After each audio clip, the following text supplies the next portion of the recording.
السلام عليكم ورحمة الله تعالى وبركاته.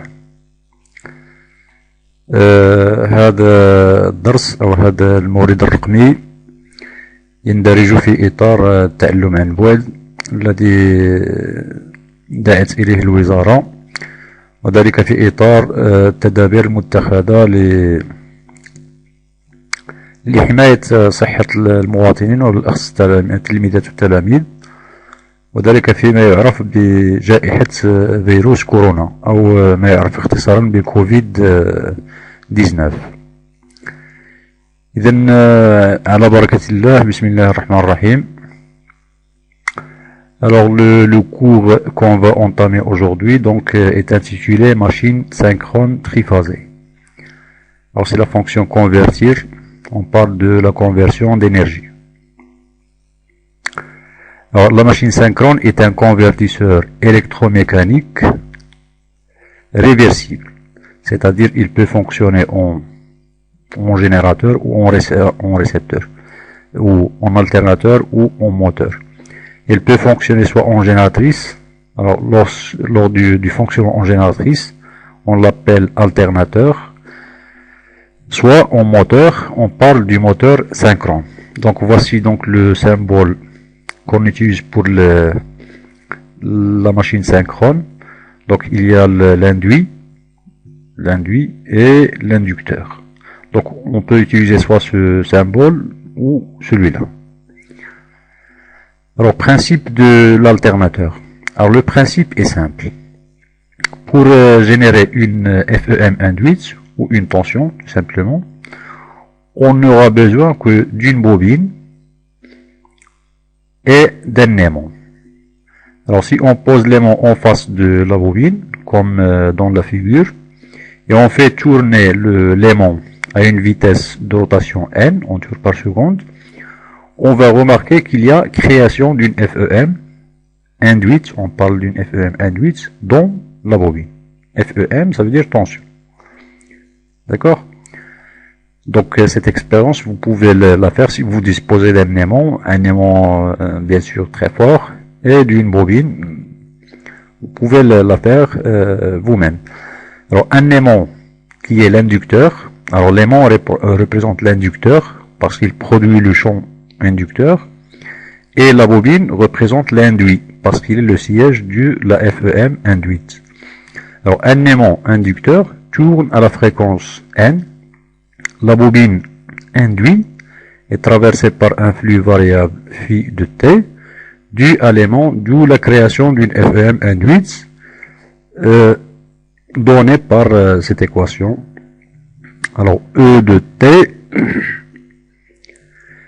est égal à moins ns, ns c'est la vitesse de synchronisme, fois la dérivée du flux par rapport au temps. D'accord? Bon, la fréquence de cette FEM est telle que F égale N. Donc la fréquence des courants induits dans la bobine sera égale à la vitesse de rotation du champ inducteur, c'est-à-dire de l'aimant. Soit oméga est égal oméga, soit la pulsation de la FEM est égale à la vitesse angulaire de rotation de l'aimant. Avec oméga, vitesse angulaire de rotation du rotor aimant, et oméga, la pulsation de la FEM sinusoïdale induite en radians par seconde. Nous venons de construire notre premier alternateur. Donc voici donc le principe de l'alternateur ou de la génératrice synchrone. On n'aura besoin que d'un aimant et d'une bobine. Alors remarque, si l'aimant possède 4 pôles, alors dans ce cas, nous n'avons qu'un seul aimant, donc on n'a que 2 pôles, pôle nord, pôle sud. D'accord? Alors si l'aimant possède 4 pôles, c'est-à-dire 2 paires de pôles, alors vous pouvez imaginer si on croise 2 aimants comme ça et on les colle, donc un autre aimant perpendiculaire à celui-là, donc nous aurons 4 pôles, un pôle ici, un en bas et celui-là. Donc il y aura 4 pôles, c'est-à-dire 2 paires de pôles. La bobine sera le siège d'une FEM. Alors la bobine sera le siège d'une FEM de fréquence F est égal à 2 fois la vitesse de rotation du champ tournant. Pardon. Le 2 donc c'est le nombre de paires de pôles parce qu'on a utilisé 2 paires de pôles. Contrairement au premier, donc nous aurons directement F est égal à 1 fois N parce qu'on a une seule paire de pôles. Alors d'une façon générale, nous avons la fréquence de la FEM induite est égale à P, avec P c'est le nombre de paires de pôles, fois la vitesse de rotation. La vitesse de rotation du champ inducteur. Avec P le nombre de paires de pôles et N vitesse de rotation en tours par seconde. Voici donc le principe d'un alternateur. Alors voyons maintenant la constitution.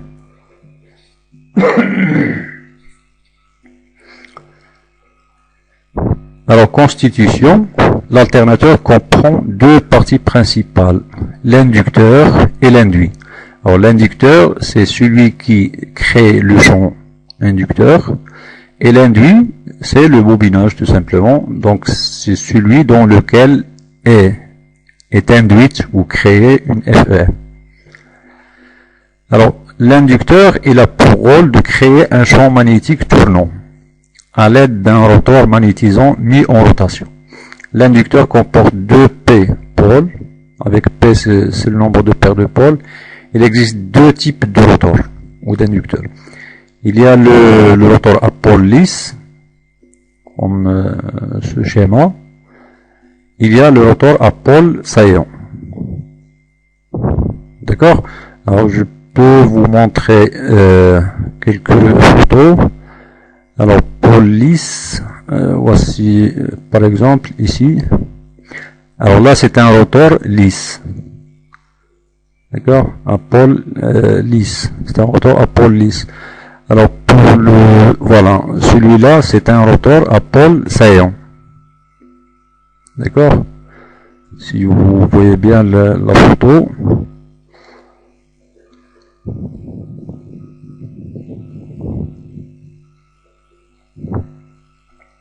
Alors, rotor à pôle lisse, rotor à pôle saillant. Il y a 2 types de rotors. Alors, en général, le rotor à pôle lisse, il est utilisé dans les alternateurs de grande puissance, notamment les générateurs des centrales hydrauliques ou thermiques ou nucléaires, etc. Donc, c'est réservé pour les très grandes puissances. Pour les rotors à pôle saillant, les alternateurs qui comprennent un rotor à pôle saillant sont souvent pour la faible et même la moyenne puissance. D'accord? Donc ici nous avons un rotor à pôle saillant, d'accord, avec 4 paires de pôles. 1, 2, 3, 4. Donc P, le nombre de paires de pôles, c'est 2. 4 sur 2.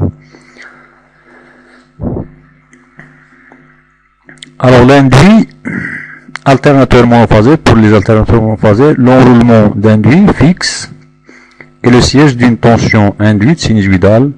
Sa fréquence est déterminée par la vitesse de rotation de la machine d'entraînement. Dans ce cas, 3000 tours par minute, d'où F est égal à 50 Hz. Et donc la vitesse angulaire est égale à 377 radians par seconde. Alors si on considère cet alternateur monophasé, donc c'est le même que l'expérience qu'on a vue tout à l'heure. Donc c'est un aimant ou un électroaimant, c'est la même chose, c'est-à-dire une bobine alimentée par du courant continu. Je précise bien, il doit être alimenté par du courant continu pour avoir 2 pôles nord d'un côté et sud de l'autre côté. Et nous avons des bobines. Des bobines sur le stator. Alors, lorsque l'inducteur ou le rotor, on parle aussi alors si on regarde les choses de façon mécanique, donc il y a rotor, il y a stator. Il y a une partie qui tourne, il y a une partie qui est statique Donc, dans toutes les machines électromagnétiques, on parle souvent de rotor et de stator. Alors, lorsque le rotor tourne, donc il y aura création d'une FEM induite dans les deux bobines ou les deux demi-bobines, parce que on peut la considérer comme étant une seule bobine divisée en deux moitiés. Donc, enfin, entre A et A', il y aura une tension sinusoïdale. Lorsque le pôle nord est en face de la bobine, donc il y aura le maximum.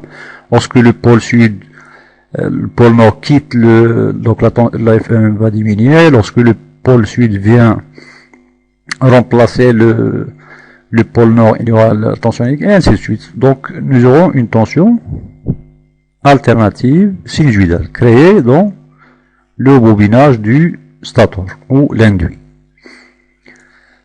Alors ça pour l'alternateur monophasé. Pour les alternateurs triphasés, c'est simple. Donc ici on a utilisé une seule bobine en deux moitiés, couplée en série bien sûr. Alors les alternateurs triphasés, il y aura trois. Il y aura celle qu'on a vue tout à l'heure ici, la première bobine. La deuxième bobine, elle aussi divisée en deux, et la troisième. D'accord? Donc, trois enroulements ou phases. Donc, en général, on parle des enroulements ou des phases. Chaque bobine est appelée phase. Identiques et fixes sont décalés dans l'espace l'un par rapport à l'autre de 120 degrés. Donc, celle-là est décalée par rapport à celle-là de 120 et décalée par rapport à celle-là de 120 degrés. Les tensions induites sont identiques, mais déphasées dans le temps de 120 degrés. Ils forment un système triphasé équilibré de tension. Donc, chaque bobine, alors celle-là, c'est la même qu'on a vue ici, dans le monophasé. Il va être le siège de la FEM en rouge. En vert, celle-là, il va être le siège d'une FEM de celle-là en vert. Et en bleu. Et donc, du fait qu'on a décalé les trois bobines dans l'espace de 120 degrés, donc, même les tensions, ou les FEM, ils vont être déphasés de 120 degrés. D'où la structure d'un système triphasé, un système de tension triphasé qu'on a vu au début de l'année. Donc, les trois tensions, donc un système triphasé constitué de trois tensions identiques, de même valeur efficace, de même fréquence, etc., mais déphasées l'une par rapport à l'autre de 120 degrés, ou 2 pi sur 3 radians. Alors, pour les caractéristiques de l'alternateur, on trouve la fréquence TFM induite. Les enroulements de l'induit sont soumis à un champ magnétique tournant, à la fréquence N, dite fréquence de synchronisme. Il apparaît donc aux bornes des enroulements de l'induit des FEM induites de fréquence F, telle que la relation entre la relation importante donc que vous devez retenir, la fréquence des FEM induites est égale le nombre de paires de pôles fois la vitesse de rotation des champs tournants bien sûr, champs tournants donc du rotor, avec P, nombre de paires de pôles, N, vitesse de rotation du champ tournant en tours par seconde, F, fréquence des FEM induites en Hertz. Alors, la valeur efficace de la FEM induite par un enroulement. Alors, chaque enroulement génère une FEM induite, E de T,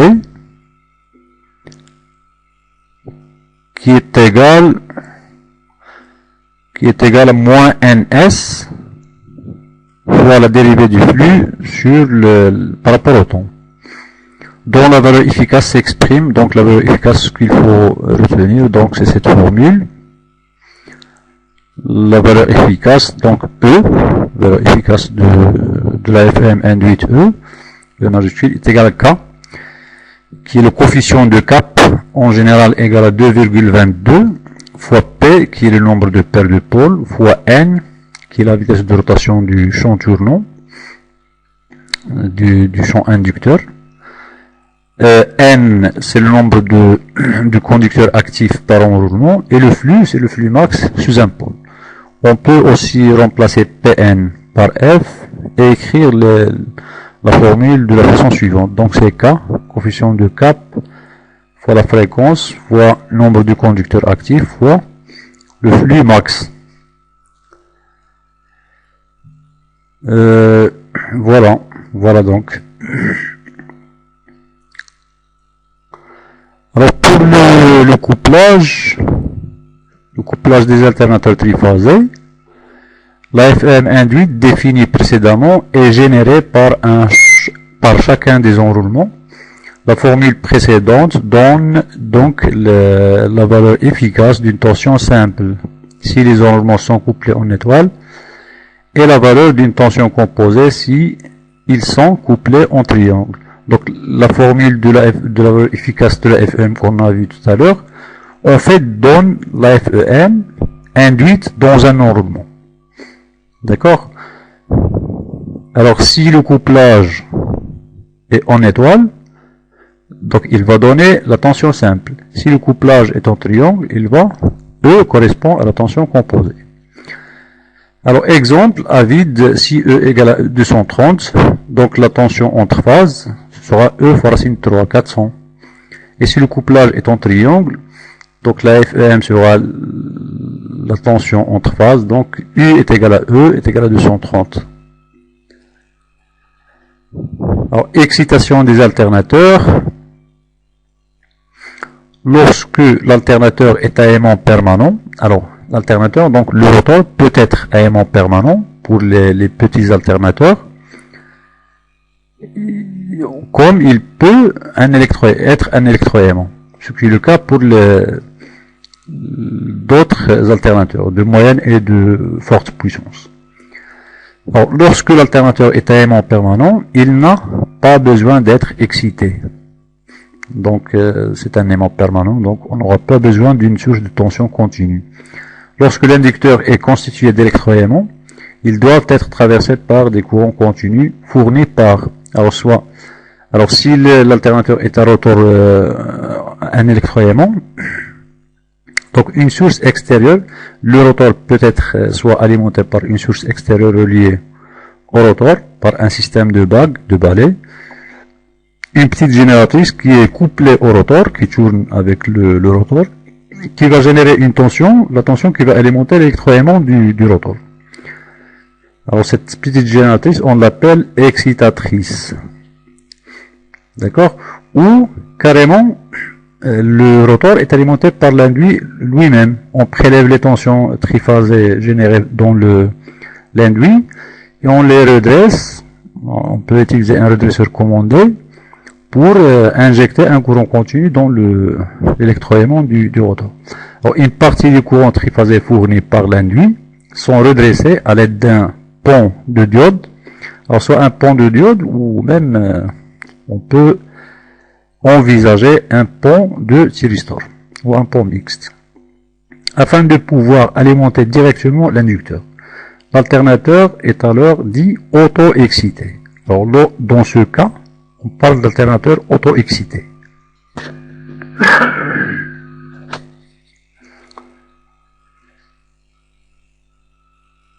Alors, quatrièmement, fonctionnement en charge. Alors, schéma équivalent, équation et diagramme. Alors, le schéma équivalent, il est identique au schéma équivalent ramené au secondaire d'un transformateur qu'on a vu avant. Alors, il y a une FEM. Chaque enroulement, donc chaque phase, c'est un enroulement en cuivre. Donc, il a une résistance, il a une réactance. RXS. Donc l'équation, on peut écrire E en appliquant la loi des mailles. On peut appliquer E est égal à RI, attention RI dans ce sens.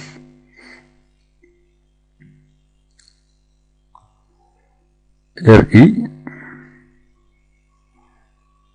plus J plus JXS fois I plus V en complexe ou en vecteur. On peut écrire comme ça, l'équation en complexe.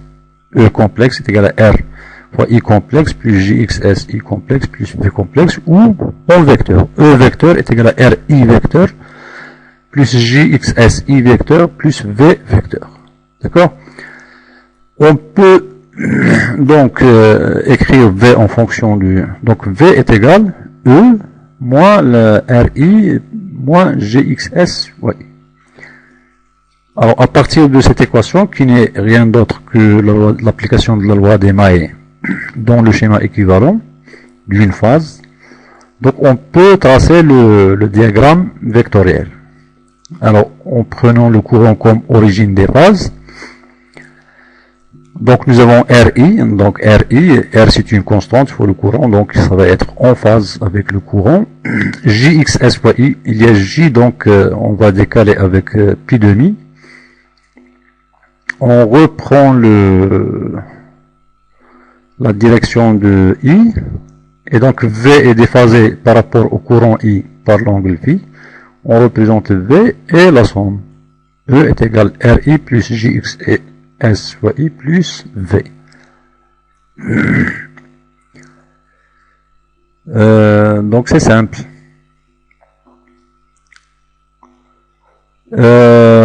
Voilà, donc, alors détermination de la caractéristique de la réactance synchrone. Alors maintenant, détermination des éléments XS et R et ZS. On peut aussi. Alors, pour la détermination de la réactance synchrone XS, on peut facilement déterminer les éléments du modèle électrique équivalent à l'aide de deux essais.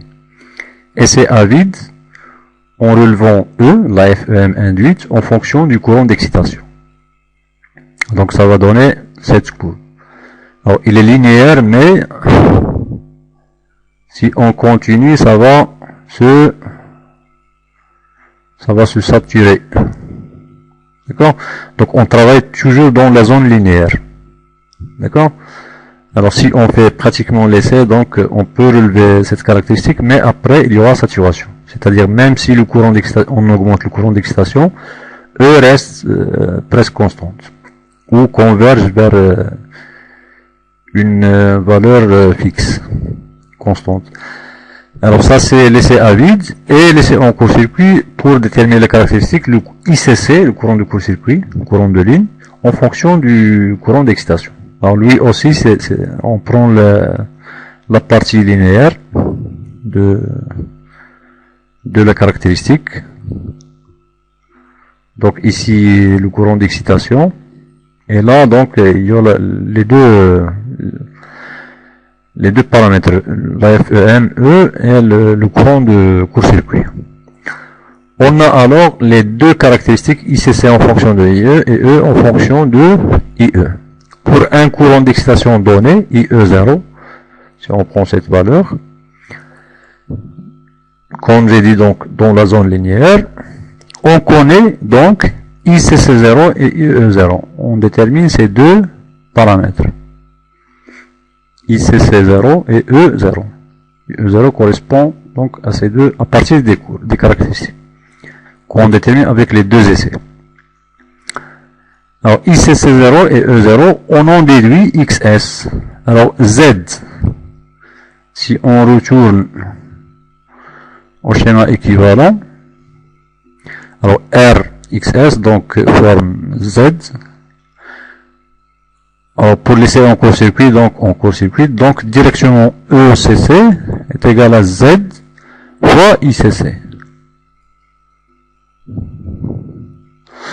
Donc on peut écrire Z est égal à E0, cette valeur E0, d'accord, sur cette valeur ICC 0. D'accord? Et XS, donc si on retrouve Z, donc Z c'est racine carrée de R au carré plus XS au carré, donc XS est égal à racine de ZS au carré, ou Z au carré moins R au carré. Donc vous pouvez la compléter. Alors la réactance XS est généralement très grande devant la résistance R. Donc en général la réactance synchrone XS est très grande devant R, devant la résistance d'un enroulement, d'où on peut négliger R et dire que Z est égal à directement E à peu près est égal à XS. Donc à peu près XS est égal à E0 sur XS0, qu'on détermine à partir de ces deux caractéristiques des deux essais. Essai à vide et essai en court-circuit. Alors pour le bilan des puissances, alors bilan des pertes de puissance, alors je vous rappelle que c'est un alternateur, donc c'est un convertisseur énergie mécanique à l'entrée, et à la sortie on restitue l'énergie électrique sous forme de puissance électrique. Donc l'alternateur reçoit une puissance mécanique PM qui lui est fournie par le moteur d'entraînement ou par un autre moyen d'entraînement. Supposons que c'est un alternateur utilisé dans une éolienne. Donc c'est le vent qui va donner cette puissance mécanique. Si c'est un alternateur utilisé dans une centrale hydraulique, donc c'est la chute d'eau qui va donner cette puissance mécanique. On n'a qu'à utiliser une turbine. D'accord? Donc l'essentiel, l'entrée, c'est toujours de la puissance mécanique qui est donnée par P mécanique, puissance mécanique, est égal au couple mécanique fois oméga. Alors pour la sortie, on a dit donc on recueille de l'énergie électrique, donc triphasé, donc c'est connu, donc c'est racine 3 UI, tension entre phases fois le courant de ligne fois cosinus phi. Phi c'est le déphasage toujours entre la tension et le courant. Mais il y aura un ensemble de pertes dans la machine. Comme vous savez, donc tout système donc présente des pertes. Il n'y a pas de système parfait. Alors voyons maintenant quelles sont ces pertes. Alors toujours les machines électromagnétiques, il y a électromagnétique ou électromécanique. Donc il y a deux types de pertes. Il y a les pertes Joule dans les circuits électriques, il y a les pertes constantes qui représentent les pertes magnétiques et les pertes mécaniques. Dans les enroulements, les paliers, etc., la résistance de l'air, etc. Tout ça, ce sont des pertes mécaniques. Les frottements. Alors nous avons dit la puissance reçue, c'est une puissance mécanique. Il restitue une partie de cette puissance sous la forme de puissance électrique P qui est reçue par la charge. Avec donc P à la sortie, donc nous avons dit c'est une puissance électrique, donc en triphasé, donc c'est racine 3 UI cos phi. Donc vous pouvez compléter là, racine de 3 UI cos phi. Alors, pertes ne dépendant pas de la charge appelée ou pertes constantes. Alors, il y a un ensemble de pertes qui ne dépendent pas de la charge. Lorsqu'on parle de la charge, c'est-à-dire on parle du courant. Si on augmente la charge, ça veut dire que le courant va augmenter. Si on diminue la charge, ça veut dire que le courant va diminuer. Donc, directement lorsqu'on parle de la charge, donc on parle du courant qui va circuler dans les lignes. Alors, les pertes mécaniques PM dépendent de la fréquence de rotation. Alors, pour les pertes mécaniques, ils dépendent de la fréquence de rotation. Les pertes fer statoriques dans le fer dépendent de la fréquence et du flux dans la machine. Alors les pertes mécaniques dépendent de la vitesse, les pertes fer dépendent de la fréquence. Alors pour une machine synchrone utilisée à fréquence et tension constante, alors pour un alternateur, s'il délivre une tension 50 Hz, c'est toujours le 50 Hz. Il doit pas, même s'il y a une variation légère, mais ça doit être, donc c'est une fréquence, fixe. Donc les pertes fer seront aussi fixes.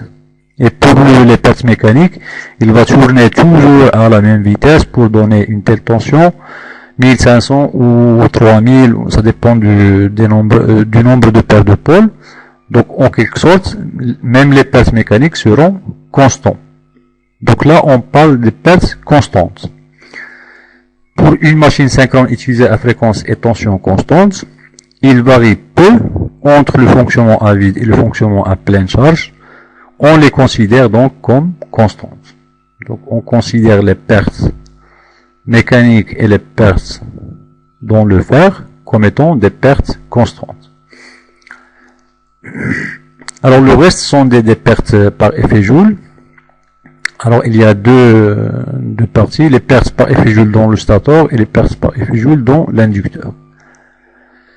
Alors, si R est la résistance d'une phase du stator, donc les pertes Joule statoriques, total, c'est le triphasé, donc ça va être 3R I carré.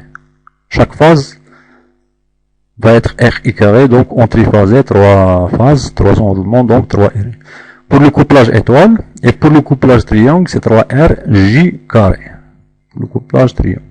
Alors, si R est la résistance mesurée entre phases du stator couplé, donc nous avons vu au premier chapitre du système triphasé, donc on prend toujours la résistance entre phases, celle qui est accessible de l'extérieur de chaque machine, et qu'on peut mesurer directement de l'extérieur.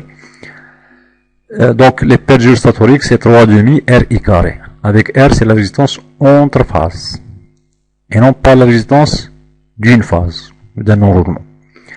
Quel que soit le couplage. Donc quel que soit le couplage, les pertes Joule statoriques, c'est donné par 3,5 RI carré. Avec R, c'est la résistance entre phases, et I, c'est le courant de ligne. Pour les pertes Joule inducteurs, PGE, donc est égal à UE fois IE. La tension d'alimentation de l'excitation fois le courant d'excitation. Une tension continue en borne de l'inducteur, d'accord, en volts, IE, courant continu d'excitation en ampères. Alors pour l'expression du rendement, si l'alternateur est auto-excité, c'est-à-dire il ne reçoit de puissance que du moteur qui l'entraîne, le rendement est alors égal, donc le rendement c'est toujours la puissance à la sortie divisé par la puissance à l'entrée. Alors la puissance à l'entrée c'est la puissance mécanique délivrée par un moteur. Alors ici c'est un alternateur auto-excité, c'est-à-dire il ne reçoit que de la puissance mécanique. Donc c'est la puissance de la sortie qui est une puissance électrique divisée par la puissance d'entrée qui est la puissance mécanique. Alors si l'alternateur n'est pas auto-excité, il faut ajouter la puissance mécanique reçue, la puissance PGE, les pertes Joule dans le circuit d'excitation, dans l'inducteur, qui a été fourni au circuit d'excitation. Dans le cas général, nous pouvons aussi exprimer le rendement en fonction des différentes pertes de puissance. Et donc, on peut écrire le rendement, c'est toujours la puissance de sortie qui est une puissance électrique, en triphasé donné par racine 3 cos phi, divisé par la même puissance plus la somme des pertes. Pertes mécaniques, les pertes fer, les pertes Joule dans l'inducteur et les pertes Joule dans le stator. Donc voici donc le rendement. Donc il y a deux cas pour un alternateur auto-excité. Donc directement c'est la puissance électrique sur la puissance mécanique. Et pour le cas général, donc c'est la puissance électrique sur la puissance électrique plus la somme des pertes.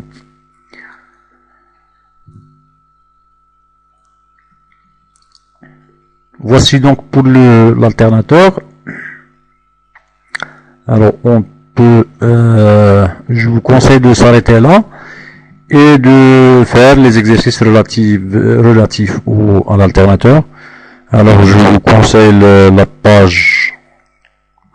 Alors vous avez dans la page 53, vous avez un résumé de la machine synchrone. Vous pouvez le voir.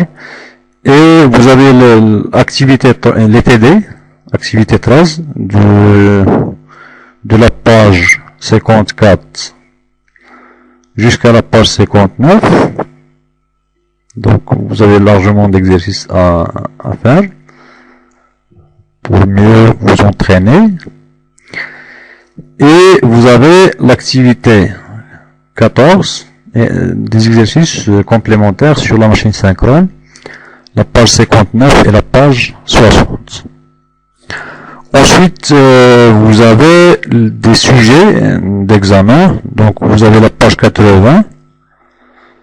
Vous avez la page 80, c'est un extrait du bac 2009, session rattrapage. CF2, situation d'évaluation 2, vérification du choix de la machine synchrone. Donc vous avez un petit exercice sur l'alternateur. ou dans la page, vous pouvez aller à la page 101. Alors c'est un extrait du bac 2013, session normale, l'étude d'une éolienne, aérogénérateur, SAEV 3, situation d'évaluation 3, étude énergétique, donc tâche 1, étude de l'alternateur. Vous avez un problème ou un exercice sur l'alternateur, notamment il y a les deux caractéristiques, l'essai à vide, l'essai en court-circuit, et tout le reste du problème, donc vous pouvez le faire. D'accord. Après, c'est l'étude du transformateur. Donc, je vous conseille de faire ces exercices. C'est très intéressant. Alors, voici donc pour l'alternateur. Alors, voyons maintenant pour le moteur synchrone. Alors, nous avons dit que la machine synchrone est réversible, c'est-à-dire qu'elle peut fonctionner en générateur ou en moteur, en alternateur ou en moteur synchrone. Alors, réversibilité de l'alternateur. Alors, l'alternateur couplé sur le réseau de distribution fonctionne à vide. Si l'on supprime l'alimentation du moteur d'entraînement, le groupe continue toujours à tourner. L'alternateur est converti en moteur. Puisque le moteur tourne à la vitesse de synchronisme, NS est égal à F sur P, on l'appelle moteur synchrone. Donc, l'alternateur est réversible, il peut fonctionner en moteur, mais en moteur synchrone. C'est-à-dire, il doit impérativement tourner à la même vitesse de synchronisme, à la même vitesse du réseau. Alors la FEM devient FCEM. FEM ça veut dire force électromotrice, FCEM ça veut dire force contre-électromotrice. Et garde la même expression. Alors fonctionnement, les trois enroulements statoriques créent un champ magnétique tournant. Vous complétez sur vos polycobes. Alors, sa vitesse de rotation NS, vitesse de synchronisme, est égale F sur P, et on est vitesse de synchronisme. Alors, corrigez ici. Alors, voici un schéma qui illustre le fonctionnement. Alors, si on alimente l'induit, bon, par alimentation du stator, par du courant alternatif, il y a création d'un champ tournant à la vitesse de synchronisme. On alimente le stator par du triphasé, donc il y aura création d'un champ magnétique tournant, et donc le rotor, du fait que ce sont des pôles magnétiques, donc il va suivre le champ tournant. D'accord. Et alimentation du rotor à courant continu par du courant continu pour création des pôles nord et sud du rotor. Alors les pôles S, les pôles sud du rotor sont entraînés par les pôles nord. Donc entre deux pôles différents, il y a attraction. Entre deux pôles de même nature, il y a répulsion. Donc lorsque ce pôle tourne, donc il va entraîner le pôle sud avec lui. Alors le rotor tourne donc à la vitesse synchrone. Alors couple électromagnétique. La rotation du système est assurée par le couple électromagnétique qui est égal à mu fois B fois sinus θ. C'est égal couple maximal sinus θ. Où mu c'est le moment magnétique du rotor et B c'est le champ magnétique du stator. Alors supposons c'est ça les pôles du stator. Alors lorsqu'il tourne dans le sens anti-horaire, d'accord, il y aura toujours entre ce pôle nord et sud un champ magnétique qui va entraîner le rotor. D'accord. L'évolution du couple, voici donc l'évolution du couple moteur en fonction de θ. θ c'est l'angle entre le champ magnétique statorique et le champ rotorique ou le rotor. Alors l'évolution du couple en fonction de θ. Alors pour θ égale à 0, lorsque θ égale à 0, donc on a le couple 0, donc le moteur est en arrêt, donc avec un couple 0, donc il ne peut pas démarrer. Alors pour θ entre 0 et P2, pour θ entre 0 et P2, alors là le couple augmente. De plus en plus que θ augmente, la valeur du couple augmente aussi. Alors si le couple résistant, si nous avons, ça c'est le couple résistant, si le couple résistant augmente, donc θ augmente, donc le couple moteur augmente. Donc le moteur en marche, fonctionnement statique stable. Alors dans cette zone, on a un fonctionnement stable. Alors si θ dépasse pi demi, c'est-à-dire de pi demi à pi, alors si le couple résistant augmente,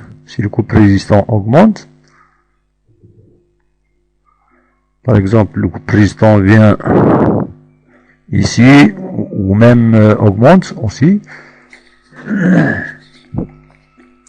donc θ augmente, mais le couple diminue.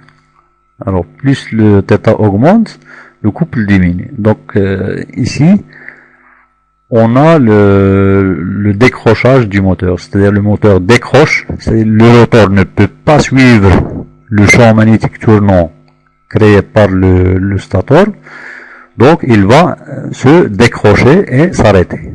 D'accord? Voici donc le principe du moteur synchrone. Alors schéma équivalent. Donc le schéma équivalent c'est exactement le même que l'alternateur, sauf alors, ce sont les mêmes paramètres ERXS, sauf le sens du courant. Donc on va adopter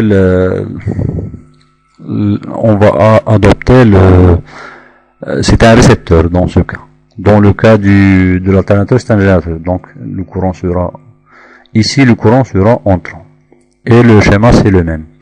L'équation donc va devenir E est égal à V moins, parce que le courant dans ce sens, donc les deux chutes de tension vont être dans ce sens. Alors les deux chutes de tension vont être dans ce sens. Alors voici R fois I, voici JXS fois I. Donc vous appliquez la loi d'Ema et donc on a E est égal à V moins RI moins, en complexe bien sûr. Si on prend E complexe, V complexe, I complexe. Ou en vecteur, E vecteur, V vecteur, I vecteur, I vecteur. Voici donc les équations. Soit V, donc V est égal à E plus RI plus JXSI. Et on peut donc représenter le diagramme vectoriel. Le diagramme vectoriel, donc ici on a pris la tension V comme origine des phases. D'accord? Donc le I, il est déphasé dans l'angle phi entre V et I. Donc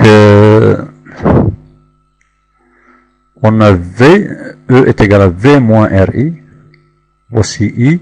Donc moins RI va être en parallèle avec I, mais dans le sens inverse. Et JXS, il y a le J, donc on décale de pi sur 2, et donc c'est ça E. E est égal à V moins RI moins JXS I. Voici donc le diagramme vectoriel correspondant. Alors pour le bilan des puissances, donc c'est très simple. Et rendement, alors bilan des pertes, donc puissance absorbée. Donc là, la puissance absorbée, c'est une puissance électrique. C'est un moteur. Donc l'alternateur reçoit une puissance électrique P qui lui est fournie par la source d'alimentation. Donc P c'est celle-là, c'est racine 3 UI cos phi. Et la puissance utile, la puissance restituée, il restitue une partie de cette puissance sous la forme de puissance mécanique, PU, puissance utile, qui est reçue par la charge. Donc PU c'est une puissance mécanique, donc PU est égal au couple utile fois oméga. Donc vous complétez ça, donc ça c'est une puissance électrique, voici son expression, ça c'est la puissance à la sortie, c'est une puissance mécanique, puissance utile est égale au couple utile fois oméga. Expression du rendement. Donc de la même façon, dans le cas général, nous pouvons aussi exprimer le rendement en fonction des différentes pertes de puissance. Donc le rendement c'est la puissance électrique qui est à l'entrée moins la somme des pertes sur la puissance électrique. Avantage de la machine synchrone. Alors la machine synchrone est plus facile à réaliser et plus robuste que le moteur à courant continu. Alors, son rendement est proche de 99%. On peut régler son facteur de puissance cos phi en modifiant le courant d'excitation. Donc ce point est utilisé, donc les machines synchrones sont utilisées comme des pour améliorer le cost-fi. Ils sont utilisés dans le réseau comme des, alors j'ai pas le terme, les compensateurs, comme des compensateurs synchrones. Oui. Alors ils sont utilisés comme des compensateurs synchrones. D'accord. Alors inconvénient, un moteur auxiliaire de démarrage est souvent nécessaire. Alors inconvénient du moteur, du fait que c'est un moteur synchrone, donc il n'accepte pas le glissement. Alors, ou bien il tourne à la même vitesse du réseau, ou bien il ne tourne pas. Donc c'est ça le problème. Donc il faut le lancer, soit le lancer par un moteur auxiliaire, jusqu'à le placer dans les mêmes caractéristiques du réseau, même tension, même fréquence, même ordre de phase, etc. Et le coupler au réseau, donc il continuera à fonctionner en moteur, sinon il ne peut pas démarrer comme ça. Alors il faut un moteur auxiliaire, il faut une excitation, c'est-à-dire une deuxième source d'énergie. Alors fonction en moteur, donc il faut alimenter l'induit et l'inducteur aussi. Donc on aura besoin de deux sources d'énergie. Alors si le couple résistant dépasse une certaine limite, le moteur décroche et s'arrête. Alors si le couple dépasse une certaine valeur, donc le moteur décroche. Alors pour le démarrage, donc bon, on peut utiliser un moteur auxiliaire, mais actuellement donc on a ce qu'on appelle le moteur synchrone autopiloté. Donc pour pallier à ces inconvénients, donc les moteurs synchrones autopilotés sont aussi appelés moteurs auto-synchrone. Alors schéma de principe, donc nous avons un moteur synchrone qui n'est autre qu'un alternateur réversible.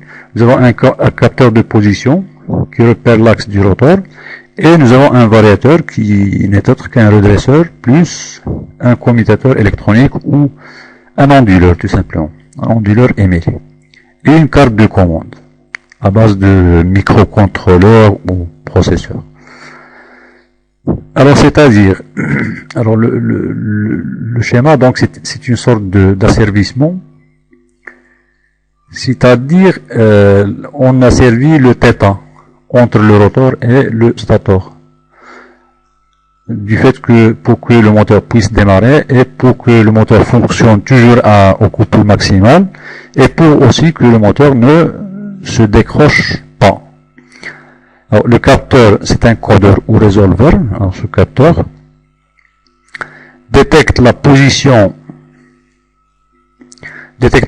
exacte du rotor et permet à l'onduleur, convertisseur de fréquence, de maintenir un angle θ de 90 degrés entre le champ tournant statorique B et le champ rotorique mu, de façon à ce que le couple moteur puisse toujours être maximal. Il n'y a plus possibilité de décrochage. Le capteur donne également l'information vitesse. Donc le capteur donne la position, il capte la position du rotor par rapport au stator, et il capte aussi la vitesse. Voici donc la machine, ce qui concerne la machine synchrone. Donc on s'arrête là, et merci.